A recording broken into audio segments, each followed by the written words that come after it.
I need absolute silence, please. Thank you.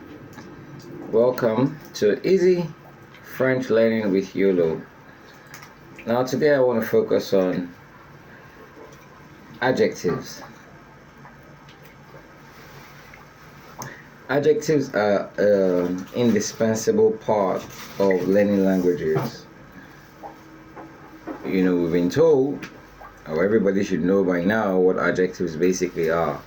They're words that give description. They used to describe.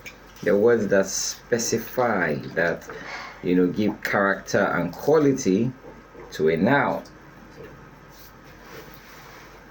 And that is an adjective. And, when you're learning a new language, most of the first things you want to learn are nouns and then verbs.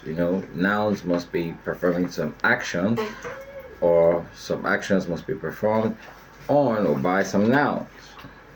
But then you are going to need to describe which noun, and the way and manner the vocabulary you have to express to describe your nouns can largely define the context of your entire expression. So you're lucky to be learning French with Easy French Learning with YOLO.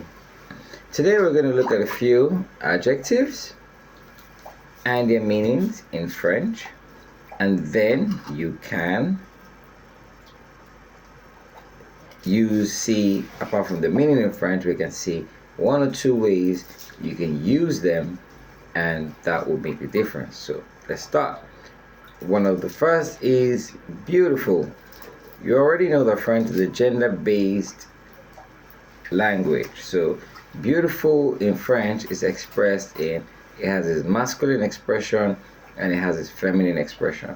For its masculine expression, you have beau, B-E-A-U. I wish I could write on the board right now. I have an interactive board, not right now, but just follow me. B-E-A-U, beau, masculine expression of beautiful, handsome in English proper translation, because English also has a gender-based handsome for guys and beautiful for ladies. And then beau for guys and belle for female. So you can say, j'ai rencontré une belle fille. I met a beautiful girl. And then she'll be telling her friends that un beau garçon m'a parlé. A beautiful, handsome guy spoke to me. So I wish I could write it out for you so you could see. But other adjectives, you have a bon, which means good, calm, which means calm, cher, which means expensive, clair, which means clear, content, which means happy, court or court, depending on if it's masculine or feminine, which means short, and then désolé, sorry, or difficile, hard, drôle, funny, égoïste, selfish, facile, easy, faible, weak, fier, proud, fort or fort, strong, froid, cold, génial, great, intelligent, whatever, great, gentil, kind, grand, tall, heureux, happy, or heureuse, happy, masculine or feminine.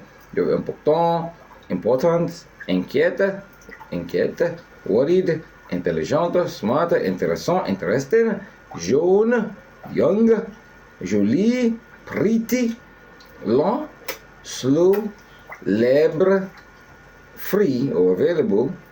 Say, est-ce que vous êtes libre demain matin? Are you free tomorrow morning? And then you have a malade, sick. Elle était malade hier soir. She was sick yesterday evening. You have normal, and then you have bizarre, the opposite of normal. You have neuve, like new or nouvelle. You have méchante, a mean person, a wicked person. Méchante, il est méchant. Il est méchant, elle est méchante. You have mauvais, il a fait mauvais. He did it badly. And then parfait or parfaite, that's perfect. Ouvert or ouverte, masculine or feminine. Open, occupé, busy. And pauvre, petit, possible, prêt or prête, which means ready, Propre, clean. So you can say, il est prêt. He's ready. Elle est prête. She's ready. And for now, we're going to stop here. You have so many of adjectives, and without adjectives, you can't read straight from in a language. Okay? Adjectives really give life to nouns, and most of what we're talking about in day to day, if you want to learn a new language, you say, oh, how do you call this in French? Or how do you call that in German? Or what's the name of this in your language? And so, what is the name of this called in your language? I mean, in French, I think is it chapeau or hat? I don't think it's chapeau. It has to have a different name. What is it called in French, if you know, and what is it called in your language? Cheers.